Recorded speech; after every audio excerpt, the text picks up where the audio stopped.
Às vezes nós nos preocupamos como as pessoas nos veem, como a sociedade nos vê, como as pessoas olham para nós. Mas como Deus olha para nós? Quem somos nós diante de Deus? Se Deus tivesse que falar de você hoje, o que Ele diria? E para isso nós precisamos entender quem somos nós diante de Deus.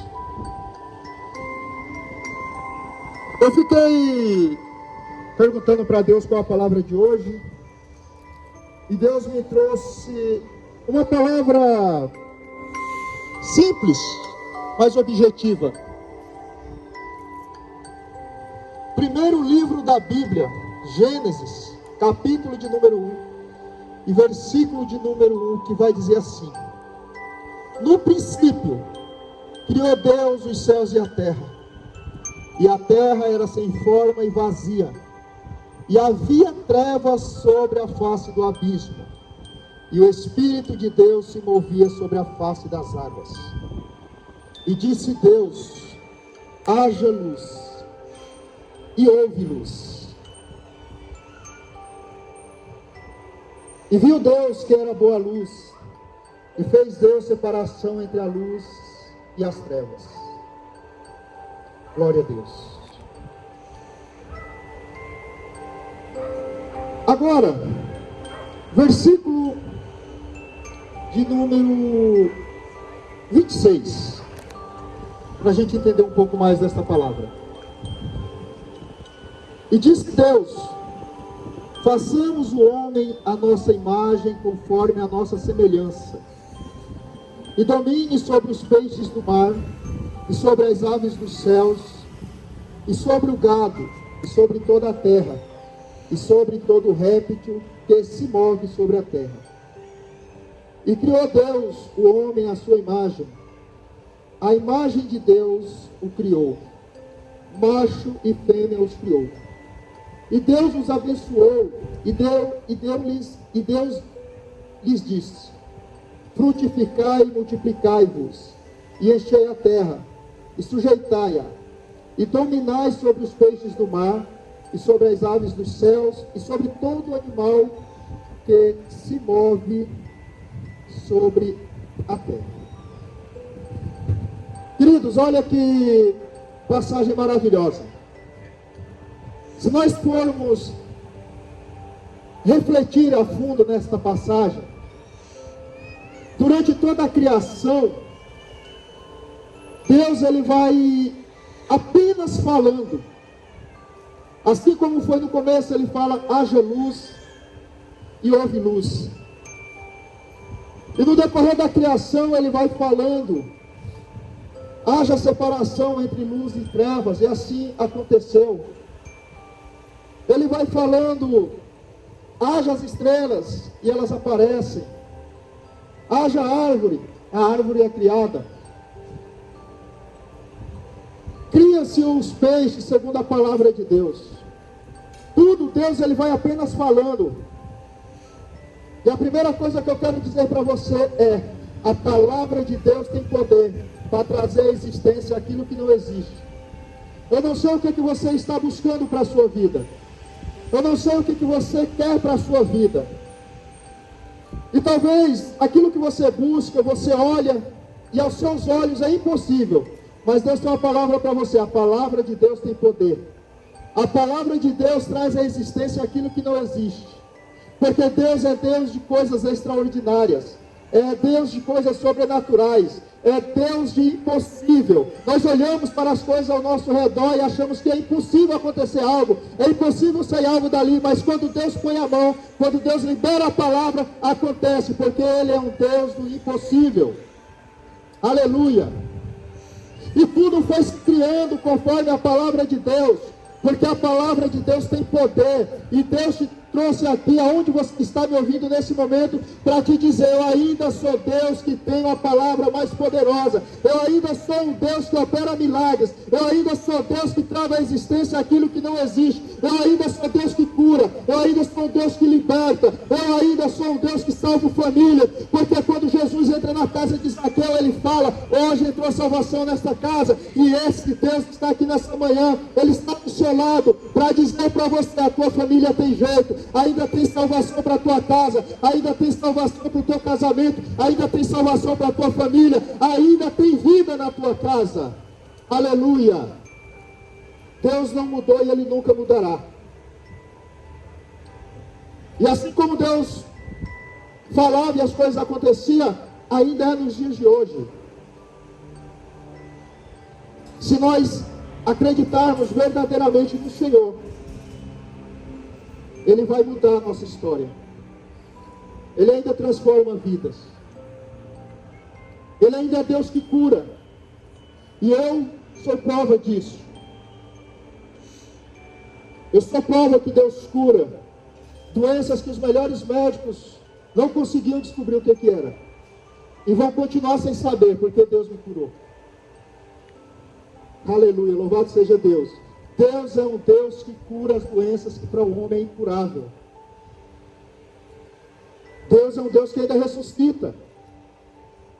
Quem crê vive os milagres de Deus. Isso foi o que Jesus falou. Aleluia, louvado seja Deus. Mas voltando para o texto que nós lemos, tudo foi se criando conforme a palavra de Deus. Mas quando chega no momento de criar o homem, ele faz uma coisa que é extraordinária.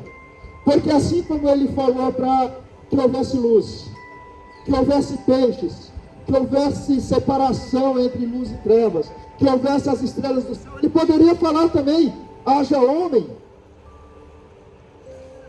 Só que ele faz questão de criar o homem segundo a sua imagem e semelhança. E aqui eu abro um parênteses para dizer, o homem é a principal criação de Deus. Eu e vocês somos a criação mais importante de Deus. E eu quero ser breve aqui, em menos de 10 minutos eu quero encerrar. Mas eu quero trazer alguns textos que vai provar isso dentro da Bíblia, porque não é coisa da minha cabeça. Porque Deus, Ele dá o domínio ao homem sobre a terra e sobre os animais. Ora, se tudo foi criação de Deus, Ele não poderia escolher qualquer outro ser vivo para dominar? Ele não poderia escolher o leão, que é o rei da selva, para dominar sobre os demais seres vivos? Ele não poderia escolher a baleia, que é o maior peixe? Mas não, Ele escolheu o homem. E a Bíblia diz que Deus, Ele cria o homem, e eu acho muito interessante que Ele fala assim, façamos. Então eu imagino que tinha alguém ainda do lado dele. Alguém que vem se manifestar séculos depois.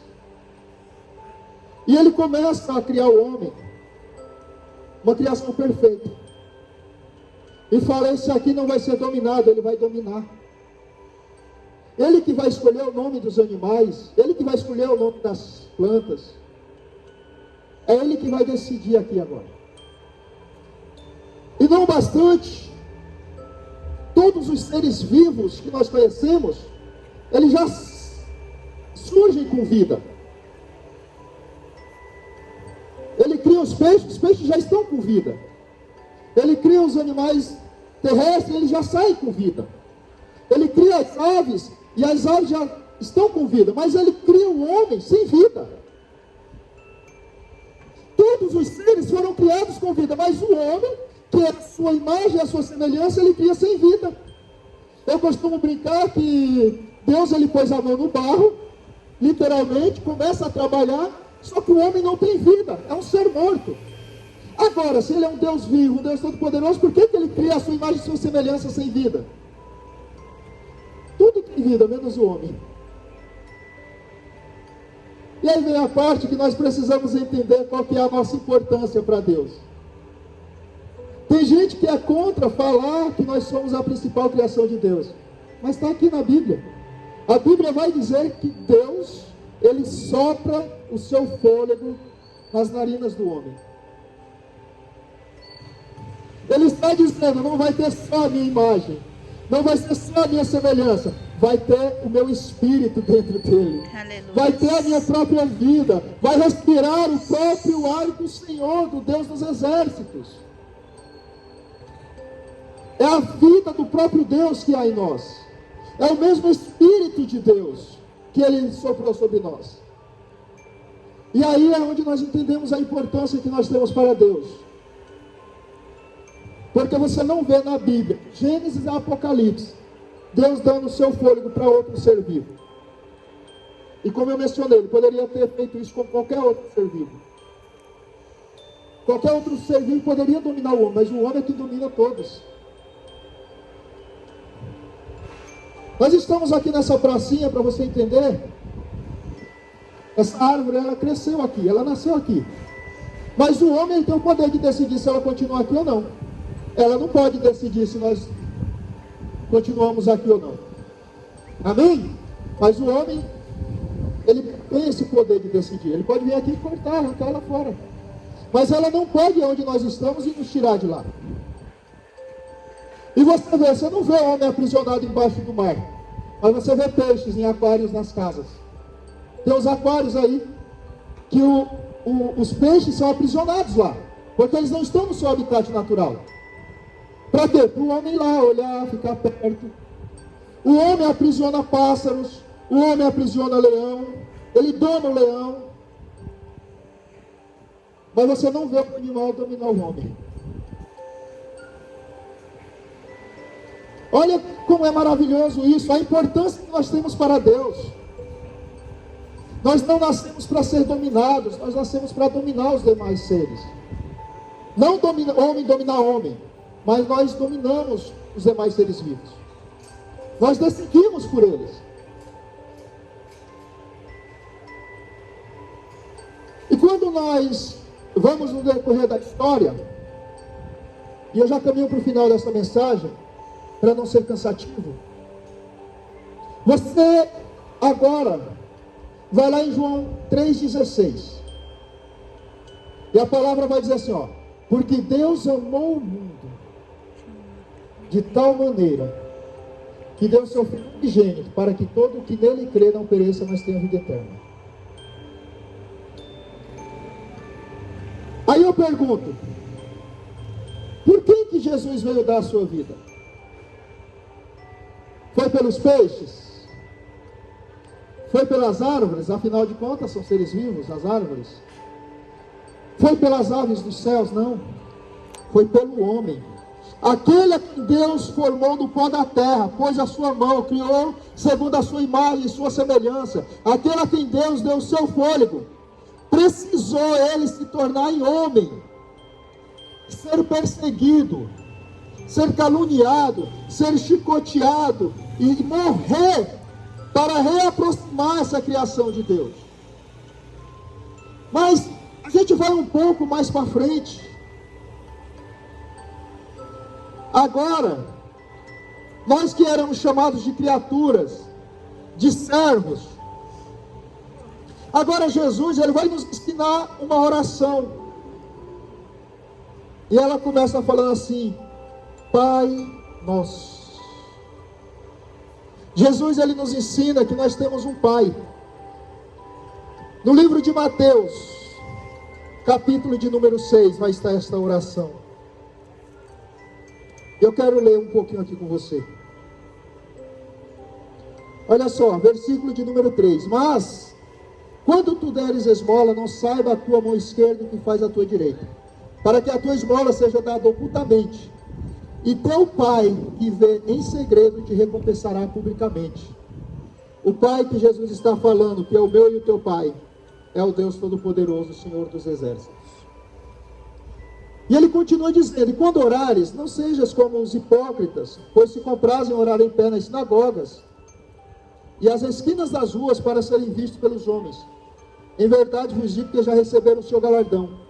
Mas tu, quando orares, entra no teu aposento e fechando a tua porta, ora a teu Pai que está em oculto, e teu Pai que secretamente te recompensará.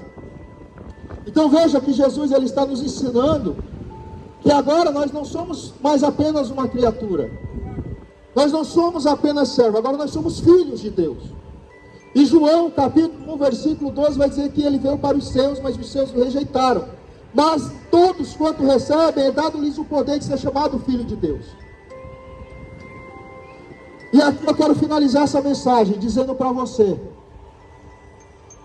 que como um filho é tão importante para um pai, muito mais somos nós importantes para Deus. Porque o amor do pai terreno, o amor da mãe terrena, não se compara com o amor do nosso Pai Celestial por nós. Um amor tão grande que o próprio Deus se faz homem de carne para vir à terra, sofrer e padecer por mim e por você. Então que neste dia você possa entender quem é você e qual a sua importância para Deus. Não a sua importância para o homem, não é a sua importância para a sociedade, não é como as pessoas te veem, mas como Deus te vê. É isso que essa palavra vem dizer para mim e para você neste dia.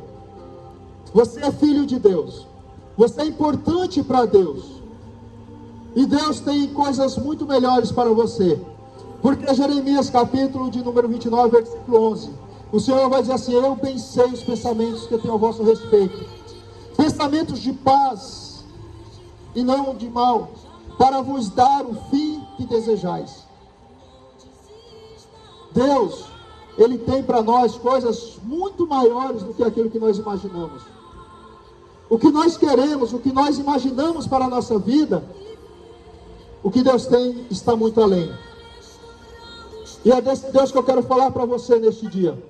Dizer para você que você tem valor, você não tem preço. Eu vou repetir, você não tem preço, você tem valor. E esse valor não há riqueza no mundo que possa pagar. Porque o preço já foi pago com o sangue do Cordeiro. O sangue de Deus que foi derramado na cruz por mim e por você, para dizer que não há um preço que possa cobrir esse que foi dado por mim e por você. E esse Deus, Ele te chama para perto dEle, para o aceitar como seu Pai, para o adorar em espírito e em verdade, porque Ele quer ser teu Pai, Ele quer ser teu amigo, Ele quer estar próximo de você. E se você, por algum motivo, não caminha com esse Deus ainda, não tem essa paternidade, fica aqui o meu convite para você. Aceite o Senhor Jesus como Senhor e Salvador da sua vida. Receba o título de Filho de Deus. Receba a importância de ser filho de Deus. Não seja mais um servo, não seja mais uma criatura, seja filho. Em nome de Jesus. Deus abençoe. Então fica essa palavra para você. Quem é você? Reflita nessa mensagem.